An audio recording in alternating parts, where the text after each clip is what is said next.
Assalamualaikum teman-teman, balik lagi sama aku. Di video kali ini aku bakal ngebahas dan sharing tentang pengalaman aku ngedapetin beasiswa unggulan Kemendikbud.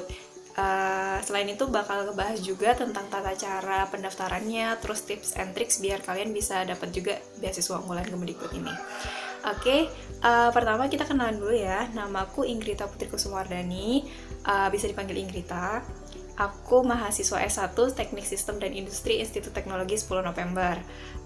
Aku jadi awardee beasiswa unggulan ini di tahun 2017 kemarin. Oke, video kali ini dibuat sebenarnya buat memperluas penyebaran informasi tentang beasiswa unggulan ini, karena menurutku masih banyak dari teman-teman tuh yang belum tahu tentang beasiswa unggulan ini, karena biasanya informasinya tuh tertimpa sama informasi beasiswa dari luar negeri kayak gitu. Jadi masih banyak yang belum tahu, padahal pemerintah Indonesia juga sudah menyediakan beasiswa untuk teman-teman yang lanjut studi ke tingkat perkuliahan gitu.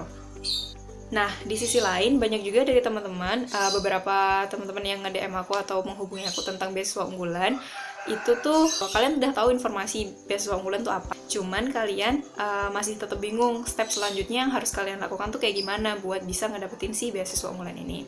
Dan di sini nanti kita akan bahas banyak hal tentang itu.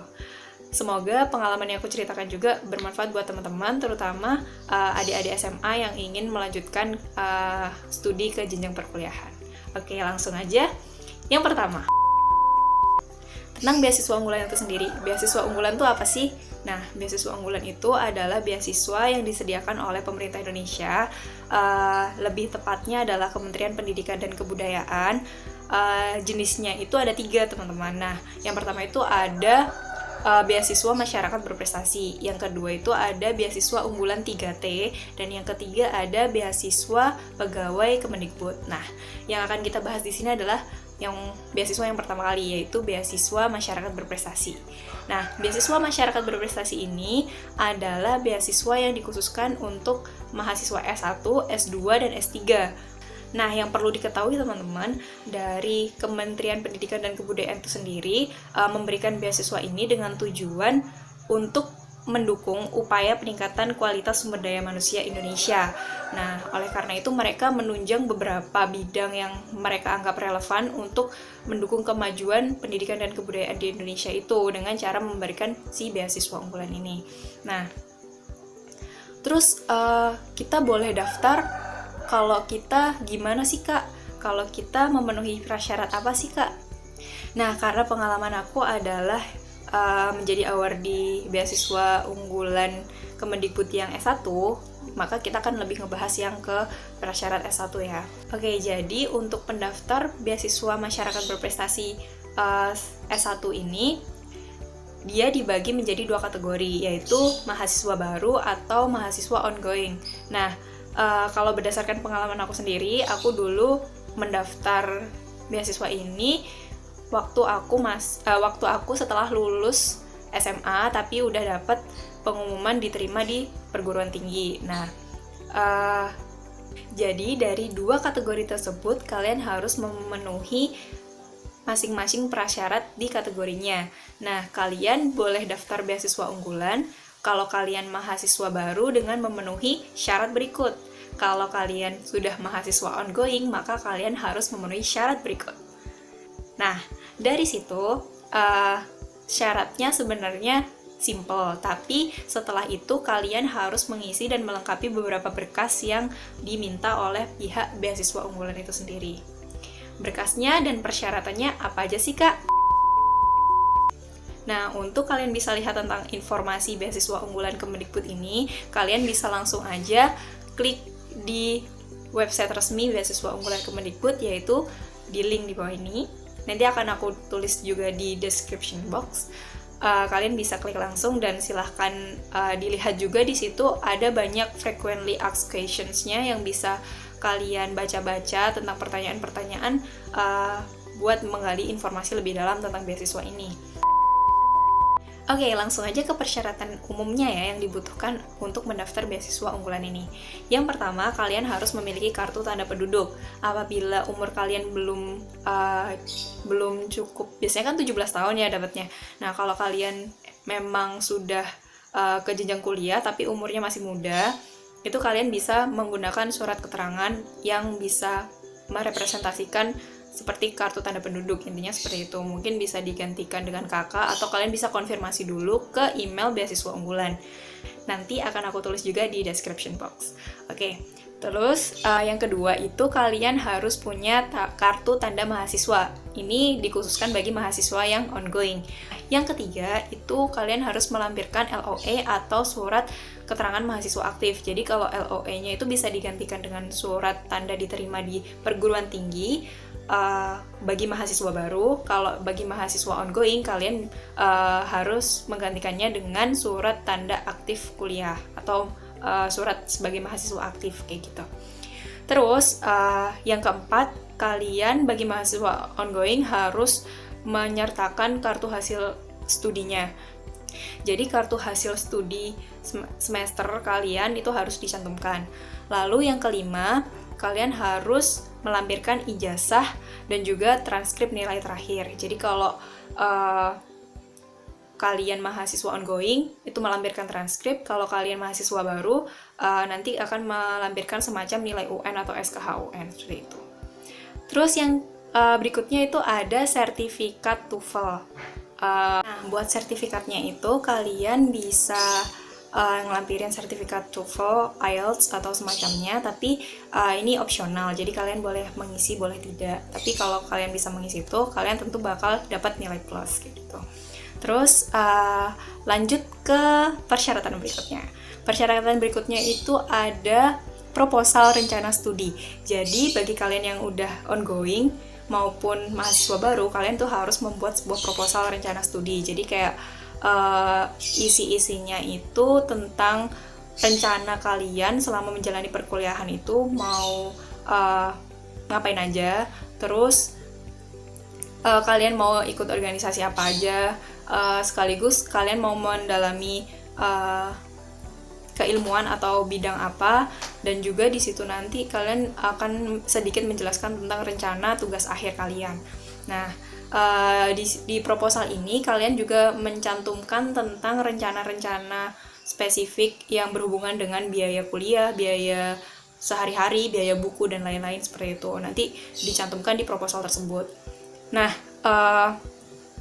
juga bakal diminta di proposal itu tentang implementasi hasil studi kalian. Jadi yang aku bilang tadi, nyusun seperti kayak rencana TA itu, tapi cuman singkat gitu isinya, itu tapi yang benar-benar berhubungan dengan keilmuan yang akan kalian ambil di perkuliahan itu. Nah, berikutnya itu kalian harus melampirkan surat rekomendasi dari sivitas akademik atau institut terkait. Nah, itu berfungsi buat istilahnya ketika kalian mendaftar beasiswa dan kalian bisa direkomendasikan oleh orang yang terpercaya, maka kalian benar-benar qualified bahwa kalian layak untuk menerima beasiswa tersebut gitu. Selanjutnya itu ada juga surat pernyataan tidak sedang menerima beasiswa lain. Nah, untuk surat rekomendasi dan surat pernyataan tidak menerima beasiswa ini sudah disediakan formatnya di website resmi beasiswa unggulan. Jadi kalian tinggal download aja, diisi, dan nanti di-upload gitu. Terus yang ke-10, karena ini beasiswa prestasi ya, jadinya kalian harus banget dan wajib untuk mengupload seluruh bukti prestasi yang pernah kalian dapatkan. Biasanya yang diminta itu adalah maksimal 5 tahun terakhir. Kalian bisa melampirkan seluruh sertifikat kalian, tapi di situ pasti bakal diseleksi karena yang diminta berdasarkan prasyarat kalian qualified atau enggak buat pendaftar tadi kan, kalian harus menjadi setidaknya 5 besar dan kejuaraannya minimal kabupaten. Nah, dari situ bisa kalian atur sendiri kan mana sertifikat-sertifikat yang bisa diupload dan tidak, kayak gitu. Lalu yang terakhir itu harus membuat esai.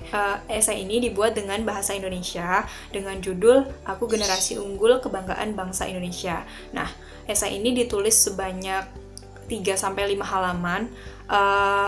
Lalu seingat aku formatnya itu standar, jadi dikerjakan di Word, ukuran kertas A4 dengan format dengan tulisan Times New Roman dan lain sebagainya seperti itu.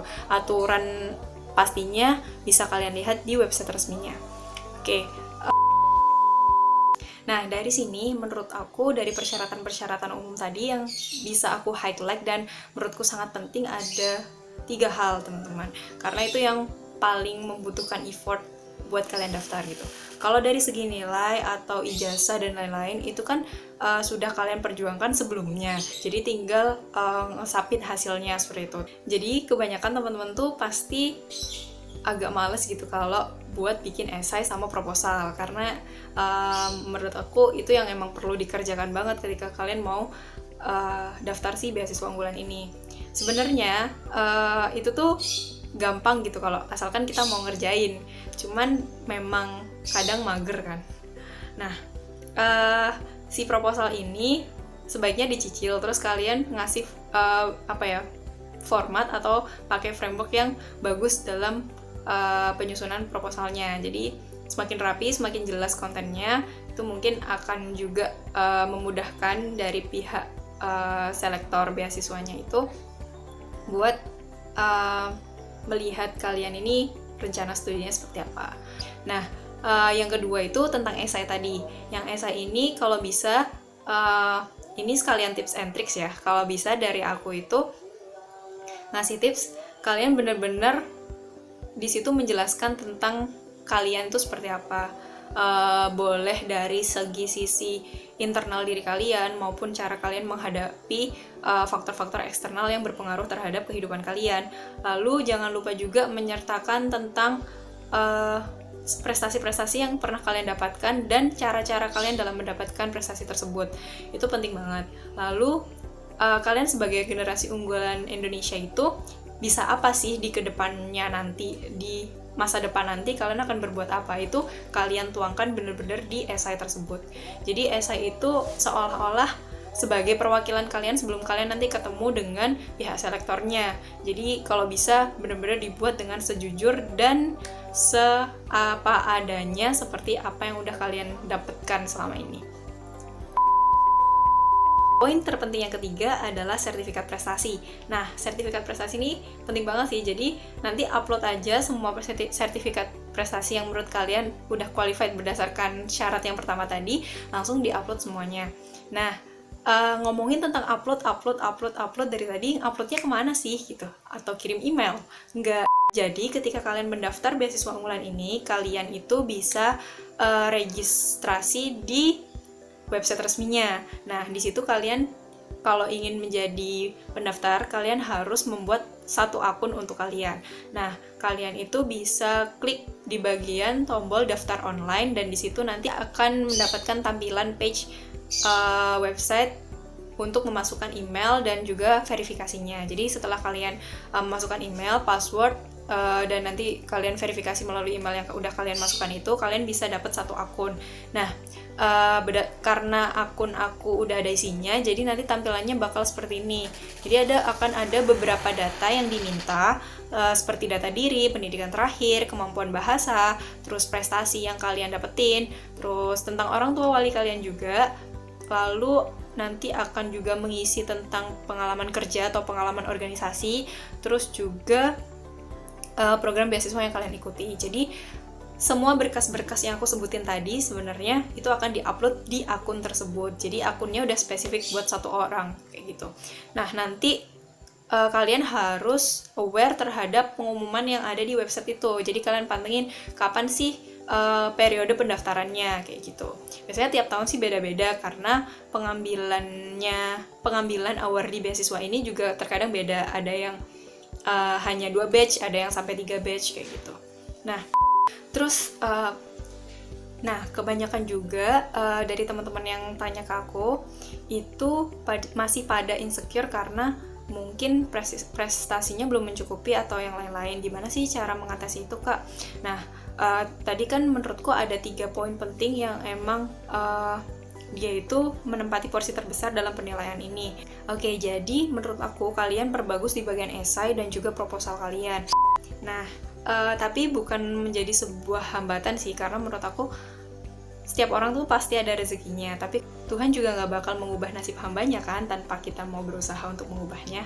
Nah, di situ jadi coba aja dulu, siapa tahu itu memang rezeki kita. Jadi usahakan dulu semaksimal mungkin yang kita bisa, daftar aja. Kalau keterima ya alhamdulillah, kalau nggak keterima ya nggak apa-apa, itu kan pengalaman. Berarti kita harus nge-upgrade diri kita lagi buat kedepannya kayak gitu. Terus menurut aku juga nggak ada kok yang nggak mungkin tuh selama kita mau berusaha. Nah, poin pentingnya di sini, kalau kamu punya tujuan atau kamu punya visi, si visi ini nggak akan bakal dapat tercapai tanpa kamu melakukan eksekusi. Jadi ya hanya akan berujung halusinasi gitu. Oke, selanjutnya tentang tadi udah masuk tips and tricks juga. Nah, setelah kalian nge-submit berkas-berkas yang diminta oleh pihak beasiswa itu, akan ada tahap seleksi berkas. Nah, tahap seleksi berkas ini kemudian sekitar sebulan atau 2 bulan ya, aku lupa. Itu akan selanjutnya diumumkan lewat akun kalian itu tadi. Jika kalian diterima, maka akan ada tulisan di hasil pengumuman bahwa kalian itu dinyatakan lulus seleksi tahap 1 kayak gitu. Nah, selanjutnya kalian akan dihubungi melalui email dari pihak Kemendikbud untuk melakukan tahap kedua, yaitu tahap wawancara. Nah, tahap wawancara ini biasanya dibagi menjadi beberapa regional, tergantung kalian itu perguruan tingginya di mana. Kalau misal perguruan tinggi kalian masih ada di satu region Jawa Timur, maka tempat seleksi wawancaranya juga akan dijadikan satu region tersebut. Kalau udah masuk ke Jawa Tengah, contohnya UGM, UNS, dan lain-lain gitu, berarti nanti tahap wawancaranya juga akan ada di regional Jawa Tengah gitu. Oh ya, setelah wawancara itu, kalian akan dihubungi lagi ketika kalian lolos, itu lewat akun dan juga lewat email. Jadi kalian akan dapat notifikasi keterangan bahwa kalian lolos atau enggak di tahap kedua itu. Jika kalian lolos, nanti akan diberitahu lagi untuk kalian datang ke tempat penandatanganan kontrak. Nah, penandatanganan kontrak ini yang paling penting karena di situ ada beberapa aturan-aturan yang tertera. Jadi di situ akan ada perjanjian dari pihak 1 dan pihak 2 atau dari pihak kementerian yang akan memberikan beasiswa dengan kita. Jadi di situ nanti kita harus melakukan tanda tangan persetujuan terhadap semua aturan dari beasiswa unggulan ini. Begitu juga ketika nantinya ada hal-hal yang tidak sesuai dengan peraturan tersebut, kita harus bersedia untuk menjalankan istilahnya hukumannya gitu. Hal itu juga berlaku bagi pihak kementeriannya. Jadi semua sudah tertera dalam kontrak tersebut. Di kontrak tersebut juga dituliskan dengan jelas berapa nominal yang akan kita dapatkan dari beasiswa tersebut. Jadi semuanya udah ditulis secara rinci di kontrak itu. Selanjutnya kita bahas tentang kelebihan dan kekurangan. Oke, kelebihan dari beasiswa ini, jadi beasiswa ini menurut aku sangat worth it buat kalian yang emang udah mengantongi prestasi banyak sebelumnya. Worth it-nya kenapa? Jadi beasiswa unggulan ini bakal memberikan 3 komponen beasiswa. Yang pertama adalah biaya hidup, yang kedua adalah biaya buku, dan yang ketiga adalah biaya UKT. Nah, dan pemberian beasiswa ini terhitung sejak kalian dinyatakan lolos. Jadi semisal kalian mendaftar sebagai mahasiswa baru, maka ketika kalian lolos, kalian juga akan mendapatkan biaya ini sampai kalian lulus kuliah. Jadi benar-benar fully funded. Kalau kalian mendaftarnya di semester 1 atau semester 2, kalian juga akan mendapatkannya setelah kalian pengumuman itu. Nah, jadi menurut aku dari sini kalian tuh juga bakal sangat-sangat terbantu, lebih tepatnya untuk menghindari kendala-kendala biaya yang kalian butuhkan di perkuliahan. Jadi sudah ada jatuhnya masing-masing dari mulai UKT, terus biaya hidup kalian selama di tempat kos dan lain-lain, sama biaya-biaya buku yang kalian butuhkan buat perkuliahan itu sudah insya Allah tercover sama biaya yang dikasih oleh pihak Kemendikbud ini. Nah, tapi teman-teman, biaya yang diberikan ini biasanya setara satu regional. Jadi untuk biaya buku dan biaya hidup biasanya itu disamakan untuk satu region. Jadi kalau kalian universitasnya sama-sama di Surabaya, biaya hidup dan biaya bukunya akan sama. Yang membedakan nominal yang akan kalian terima dengan teman kalian hanya bergantung pada UKT saja. Terus dari kelebihan-kelebihan itu yang udah fully funded dan kalian tidak perlu memikirkan biaya selama kalian kuliah, tentu ada kekurangannya. Kekurangan dari beasiswa unggulan ini adalah berdasarkan kontrak yang ada, kalian mendapatkan pencairan dananya itu setelah kalian mengupload bukti hasil studi di semester tersebut, dan juga mengupload kalian bukti bayar UKT itu harus diupload dulu, sama hasil studi di semester tersebut itu harus diupload dulu, baru bisa cair dananya. Otomatis ketika kalian tidak punya cadangan dana di awal, maka itu akan sedikit menyulitkan, karena kita harus membayar dulu dan baru dapat gantinya, intinya kayak gitu. Tapi itu bukan sebuah hal yang menjadi masalah kalau kalian emang bisa nabung dengan benar ya, karena ketika kalian bisa menghemat, nanti pencairan dana sebelumnya masih bisa digunakan untuk membayar semester berikutnya sampai menunggu pencairan dana di semester yang akan datang kayak gitu. Terus kekurangannya lagi itu ada, kok banyak ya kekurangannya? Enggak sih. Kekurangannya lagi itu adalah beasiswa ini memang hanya menyediakan monitoring dan evaluasi serta istilahnya kontrolnya itu lewat sebuah website juga yang namanya itu BU Report. Nah, BU Report itu tampilannya seperti ini. Jadi kalau kalian nanti udah berhasil menjadi awardee beasiswa unggulan ini, kalian akan punya akun namanya BU Report. Di situ buat mengupload semua bukti dari hasil studi per semester sama hasil pembayaran UKT kayak gitu. Cuman, untuk monitoring dan evaluasinya, beasiswa unggulan ini mengadakan seminar Monef setiap, seingat aku 1 tahun sekali kalau nggak salah. Nah, di seminar monitoring dan evaluasi ini, kalian akan dapat pembekalan-pembekalan baru ketika ada informasi-informasi terbaru atau update dari pihak Kementerian Pendidikan dan Kebudayaan yang terkait dengan beasiswa unggulan kita.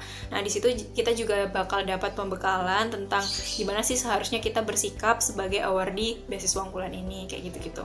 Cuman, menurut aku yang di sini yang kurang adalah dari pihak Kemendikbud sendiri belum ada program seperti program-program leadership yang bisa mengimprove skill baik hard skill maupun soft skill dari tiap-tiap awardee-nya seperti itu. Jadi menurut aku ketika kalian udah dapat beasiswa unggulan ini, jadi kalian bisa cari lagi beberapa program yang memang bisa menjembatani kalian buat mengimprove dan develop skill kalian kayak gitu. Tapi di sini yang harus hati-hati banget adalah beasiswa unggulan ini menerapkan aturan penting. Nah, aturan pentingnya apa? Jadi kalian tuh hanya boleh menerima beasiswa lain yang memberikan fasilitas di luar 3 komponen yang diberikan oleh beasiswa unggulan. Jadi kalau ada beasiswa yang memberikan biaya kuliah, biaya buku, dan biaya hidup, maka nanti akan ada konsekuensi kalian sesuai yang tertera di kontrak penerimaan beasiswa ini gitu. Jadi itu nggak boleh. Tapi kalau kalian ikut, aku dulu pernah daftar XL Future Leaders karena itu dapatnya adalah bukan biaya kuliah, terus bukan biaya hidup ataupun biaya buku. Jadi itu boleh karena di luar 3 komponen itu. Jadi kalau XLFL itu lebih ke arah pengembangan soft skills, hard skill, terus kalian akan dibina tentang leadership kalian kayak gitu-gitu. Jadi pinter-pinter kalian aja buat bisa mengatur gimana kalian bisa mendapatkan benefit terbesar, tapi kalian juga tetap patuh terhadap aturan yang udah ditetapkan sama beasiswa unggulan ini. Oke. Udah panjang lebar kita ngebahas tentang beasiswa unggulan. Jadi semoga informasi yang aku sampaikan ini bisa bermanfaat buat teman-teman. Langsung dipersiapkan aja dari sekarang, karena menurutku setiap kesuksesan itu pasti butuh preparation, dan nggak ada kesuksesan yang instan, karena hasil tuh nggak bakal mengkhianati setiap usaha, dan Tuhan pasti memberikan sesuai apa yang diusahakan oleh hambanya. Oh iya, buat tambahan aja ya.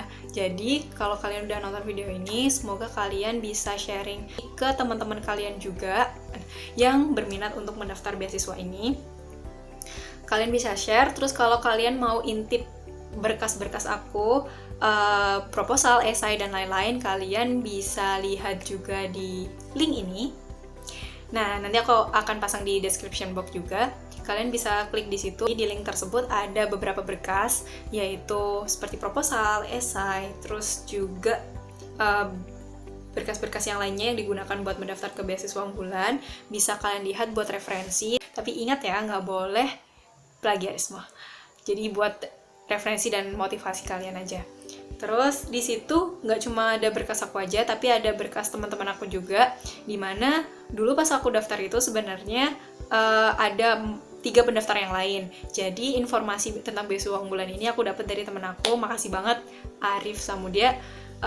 Dia ngasih tahu tentang ada beasiswa, ya kita coba daftar gitu. Setelah kita dapat pengumuman diterima di PTN. Nah, ada 4 orang, yaitu Arif Samudia, Sagita, sama Nina Nurainia, sama aku. Nah, jadi kita nekat berempat itu daftar, dan alhamdulillahnya berempat-empatnya jadi awardee semua. Nah, begitu pentingnya penyebaran informasi, teman-teman.